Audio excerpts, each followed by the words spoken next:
vient d'Amérique. Vous avez déjà sûrement entendu parler de lui, mais après une longue absence, vous l'avez oublié. Ou vous vous demandez si un jour il a existé. Beaucoup de gens disent qu'il n'a jamais existé. Certains disent que si. Eh bien, il existe bien, puisqu'il est là aujourd'hui.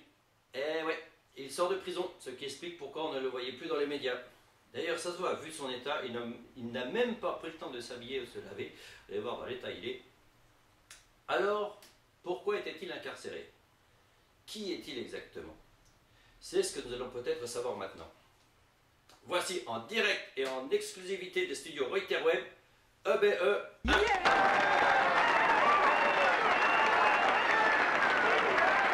Vous m'avez donné comme nom EBE-1. Quand j'ai été capturé en 1949, j'étais le premier vivant. Je viens d'une planète orbitant autour des états du réticule. Dans la nuit du 2 au 3 juillet 1947, à Roswell, les Américains ont trouvé un de mes frères qui s'est écrasé à cause de vos radars trop puissants. On ne s'y attendait pas. D'habitude, vous étiez trop nuls, mais il paraît que c'est dû au hasard. Et à cause de lui, ils ont cherché à en trouver d'autres et ils l'ont eu. En 1963, quand mes frères sont venus me chercher, ils ont conclu des accords avec le gouvernement américain. Le gouvernement américain s'est vendu aux extraterrestres et s'est fait manipuler, pour ne pas dire piégé par nous-mêmes. Ils ont démonté mon vaisseau et maintenant, ils possèdent la technologie, des moteurs antigravité et de l'énergie libre. Une présence massive d'extraterrestres sur votre planète est d'ores et déjà une réalité et a été rendue possible grâce à la complicité de certains gouvernements terriens, notamment américains. Nous pouvons pratiquer en toute impunité diverses opérations sur Terre, comme des enlèvements d'humains et pose un plan mutilation de bétail, en échange de dons de technologie profitant aux gouvernements complices. Les contacts se poursuivent de façon régulière. Afin que rien ne s'ébruite, les autorités militaires ont créé dès le début des années 50 un organisme, le Majestic 12, ou MJ12, chargé de s'occuper de ces affaires, mais surtout pour établir la plus formidable conspiration du silence de tous les temps. Le gouvernement américain a conclu un échange avec nous. Il nous laisse aménager d'immenses bases souterraines dans certaines régions faiblement peuplées, et en échange, on leur offre de nombreux perfectionnements technologiques. En réalité, on vous a mis une quenelle bien profonde. Et quand le gouvernement américain a découvert les méfaits dont nous étions responsables, il était trop tard. L'État américain a découvert que nous étions responsables de toutes les mutilations de bétail. Mais cela n'est rien face aux enlèvements humains. Bien que nous leur ayons assuré que les enlèvements ne servaient qu'à surveiller une civilisation en voie de développement, le but des enlèvements humains est bien plus horrible. Premièrement, nous nous sommes installés chez vous de façon définitive, mais en plus, on se permet d'éliminer des humains et d'utiliser leur corps, maintenus en état de vie végétative, comme sujet d'expérience, voire comme réserve de composés biologiques qu'on peut assimiler. Ceux qui sont libérés sont dotés d'un minuscule implant dans le cerveau, destiné au suivi et au contrôle de l'individu relâché. Cet implant est acheminé à sa place par votre orifice nasal. Cette idée de puce a été reprise par les Illuminati, qui sont des humains qui veulent le faire surtout, les humains de la Terre, pour le nouvel ordre mondial. Alors ne nous reprochez pas nos quelques cobayes. Vous êtes condamnés de toute façon par votre propre race. Des femmes sont aussi enlevées pour être fécondées, et, de nouveau reprises au bout de quelques mois pour prélever l'embryon. Tous ceux qui étaient susceptibles de présenter un danger potentiel pour la poursuite de nos activités ont été mis hors d'état de nuire, par n'importe quel moyen. L'élimination est envisagée si cela s'avérait nécessaire. On ne peut pas faire tout ce qu'on veut, car nous sommes incapables de prendre la moindre décision, sans en référer à nos supérieurs. Une décision peut parfois n'être prise qu'au bout d'une dizaine d'heures, et le moindre incident nous affole, au point de perdre totalement notre contrôle. Nous sommes obsédés par la peur de mourir, et nous consacrons la totalité de nos recherches à nous occuper de la mort. Nous avons l'intention de rester sur votre planète et d'en prendre le contrôle, afin d'assurer la reproduction et la survie de notre espèce. Vous avez un groupe de personnes que vous appelez les Illuminati. Ils vont nous faciliter la tâche sans le savoir. Le gouvernement américain nous a permis d'établir des bases souterraines sur leur territoire national.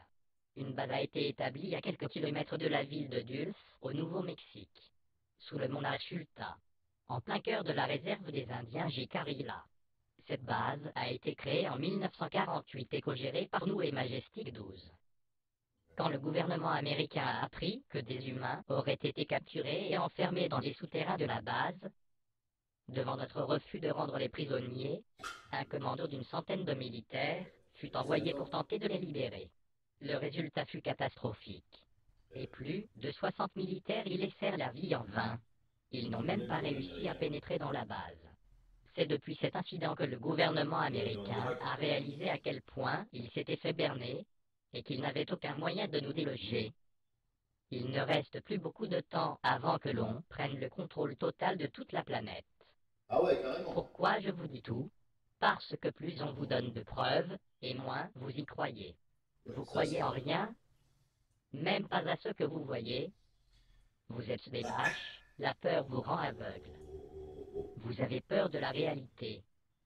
Vous pensez qu'en n'y croyant pas, ça n'existe pas? Vous avez des millions de preuves, mais vous refusez de l'admettre. Vos petits cerveaux ne sont pas capables de comprendre. Et surtout, vous avez peur de comprendre que vous n'êtes rien, juste des clones destinés à l'esclavage. De la marchandise, de la nourriture, on se nourrit de votre énergie, et vous vous laissez faire de peur d'admettre que vous n'êtes pas des dieux. Bientôt, nous viendrons en masse. Et vous allez vous prendre encore une plus grosse quenelle. Ouais, bah, si moi je t'en fous une de quenelle, tu vas voir ce que ça fait, hein.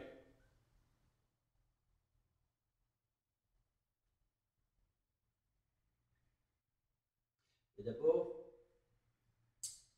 t'as des papiers, toi? Un sans-papier? À tous les coups, il va venir avec tous des sans-papiers, tout ça. Mais il y a Nicolas, tu vois, il va pas te laisser faire, il va pas laisser faire ça comme ça. Vous pouvez venir quand vous voulez, il y a Nicolas, il est là, il laissera passer personne. Ah, vous le connaissez pas. Ah. Alors, est-ce vrai, est-ce faux? Il me paraît bizarre ce type. Vous avez vu sa tronche? Est-ce qu'il dit la vérité? Il dirait un drogué. Mais enfin, dans tout ce qu'il a dit, j'en ai déjà parlé, il y a quand même des similitudes avec beaucoup de choses qui se passent. C'est quand même à réfléchir. Et si tout ce qu'il disait était vrai. À ce moment-là, attendez-vous à voir une descente de tous ses potes qui vont venir. Je ne sais pas combien ils vont être. Par contre, il y a quand même quelque chose de bizarre dans ce qu'il dit, c'est sur cette technologie de moteur qui fonctionne tout seul. Là, j'ai fait des recherches et j'ai trouvé un drôle d'hélicoptère. Regardez. Oui. On peut toujours en penser ce qu'on veut, mais ça correspond quand même un peu à ce qu'il dit.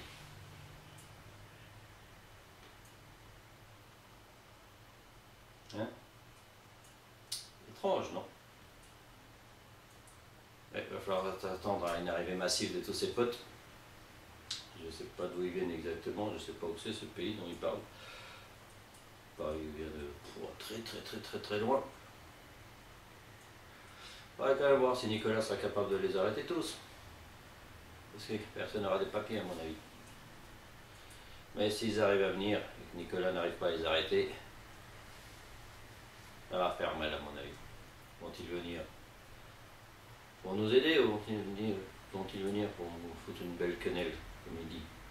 On va essayer de savoir dans une autre émission, peut-être. Bonsoir.